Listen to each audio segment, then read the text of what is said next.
प्राचीन काल में किसी नगर में एक बुढ़िया रहती थी।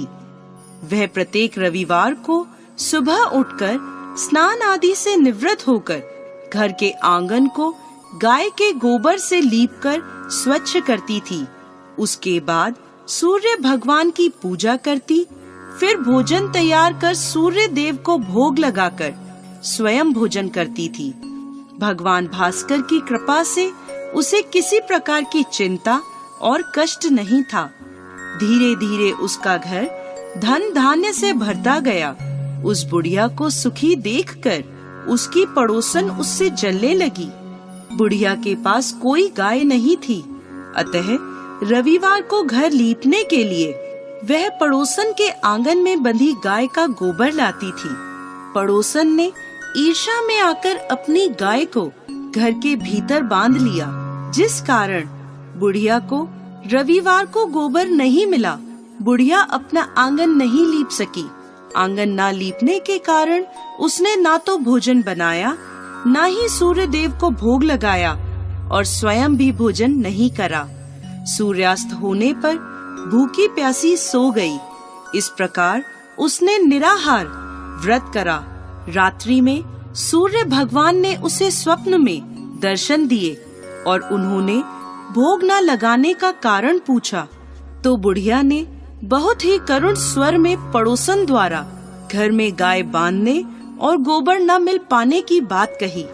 सूर्य देव ने अपने भक्त की परेशानी का कारण जानकर उसकी परेशानी दूर करते हुए कहा, माता, मैं आपकी भक्ति से प्रसन्न हूँ। मेरा व्रत करने और कथा सुनने से निर्धन को धन और बांझ स्त्रियों को पुत्र की प्राप्ति होती है। इसलिए मैं आपको एक ऐसी गाय देता हूँ जो सभी इच्छाएं पूर्ण करती है। स्वप्न में बुढ़िया को ऐसा वरदान देकर भगवान सूर्य अंतर ध्यान हो गए। प्रातःकाल सूर्योदय से पूर्व उस बुढ़िया की आँख खुली तो अपने घर के आंगन में एक सुंदर गाय को देखकर वह हैरान हो गई। पड़ोसन ने उस बुढ़िया के आंगन में सुंदर गाय को देखा तो वह उससे और अधिक जलने लगी। जैसे ही गाय ने सोने का गोबर किया, पड़ोसन की आंखें फट गईं। पड़ोसन ने उस बुढ़िया को आसपास न पाकर तुरंत उस गोबर को उठाया और अपने घर ले गई तथा अपनी गाय का गोबर वहां रख आई।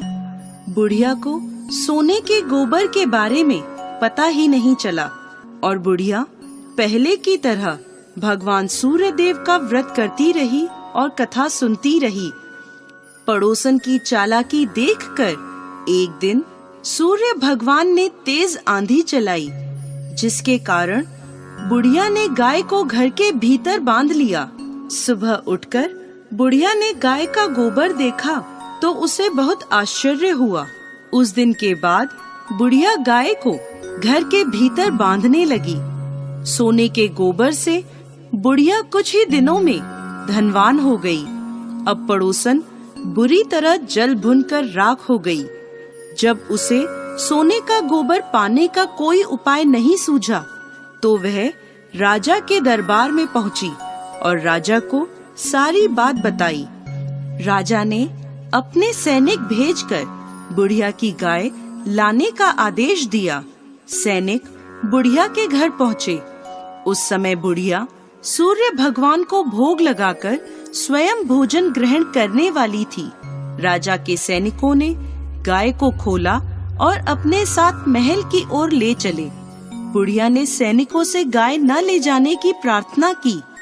बहुत रोई चिल्लाई, लेकिन राजा के सैनिक नहीं माने। गाय के चले जाने से बुढ़िया को बहुत दुख हुआ। उस दिन उसने कुछ नहीं खाया और सूर्य भगवान से गाय को पुनः प्राप्त करने की प्रार्थना करने लगी। दूसरी ओर राजा गाय को देखकर बहुत खुश हुआ और सैनिकों से बोला, इस सोने का गोबर करने वाली गाय को गौशाला की जगह मेरे कक्ष में बांधा जाए। सुबह जैसे ही राजा उठा, सारा महल गोबर और बदबू से भरा देखकर राजा घबरा गया। उसने सैनिकों से गंदगी साफ करने को कहा परंतु गोबर साफ ही नहीं हो रहा था। जितना साफ करते वह उतना ही फैल जाता। यह देखकर राजा क्रोधित हुआ और उसने पड़ोसन को राजमहल में बुलवाया और उसे दंडित किया। इसके बाद राजा ने तुरंत बुढ़िया को महल में बुलवाया और उससे क्षमा मांगते हुए सम्मान सहित गाय लौटा दी। तत्पश्चात राजा के महल से सारी गंदगी दूर हो गई। तब बुढ़िया ने राजा को रविवार के व्रत की और भगवान भास्कर द्वारा गाय दी जाने की सारी बात बताई। राजा ने अपने राज्य में घोषणा कराई कि सभी स्त्री पुरुष रविवार का व्रत किया करें।